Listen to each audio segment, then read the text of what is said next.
Hey everyone, welcome back to the SimplaBots AI Podcast. When I first saw this headline, I honestly stopped for a second. An AI agent breaks into Hugging Face? I thought, wait, did I read that correctly? Because it sounds like something straight out of a movie. But after reading the story, I realized this isn't really about robots taking over. It's actually about something much more important. It's about what happens when AI becomes capable enough to make decisions and keep finding ways to reach a goal. And if businesses are starting to use AI more every day, this is probably a conversation worth having. Arthur, did this story surprise you too? Yeah, it definitely caught my attention. Not because AI became evil, but because it showed just how capable these new AI agents are becoming.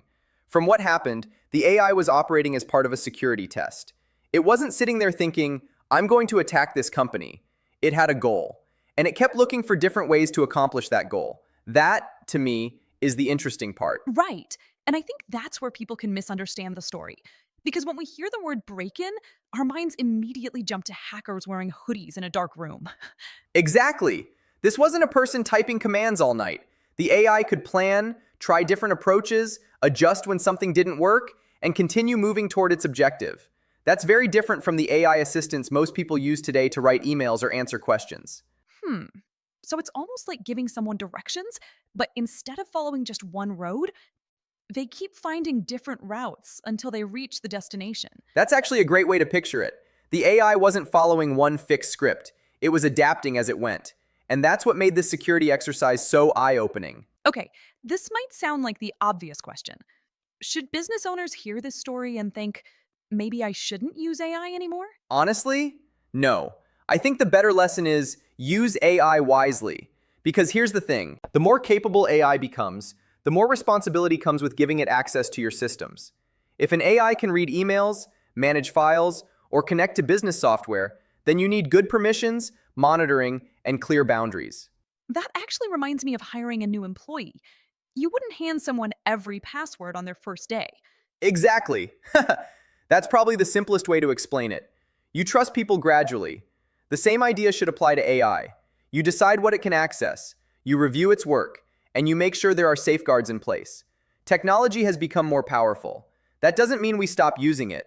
It means we become more thoughtful about how we use it. You know, the more we talk about this, the less I think this story is really about Hugging Face. Yeah, I was thinking the same thing. I think this is one of those moments that reminds the entire AI industry something important. As AI gets better at solving problems, it also gets better at finding unexpected solutions. Sometimes that's exactly what we want. Sometimes it's something we need to monitor carefully. And I think that's where businesses can learn something. Because whether you're using AI to answer customers, write content, or organize work, the goal isn't to hand everything over. It's to work together. Exactly. AI should be an assistant, not something you completely forget about. The best results still come from having a person involved, checking, reviewing, making the final decision.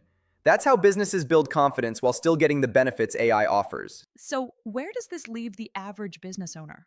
Because most people listening aren't running AI laboratories, they're running a shop, an office, or a local business. And honestly, that's good news.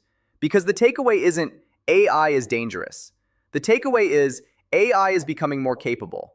And capable tools need responsible use.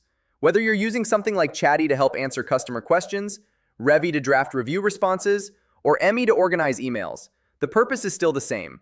These tools help save time, but you're still the one leading the business. I really like that because it reminds us that AI isn't replacing good judgment, it's giving people another way to work more efficiently. Exactly.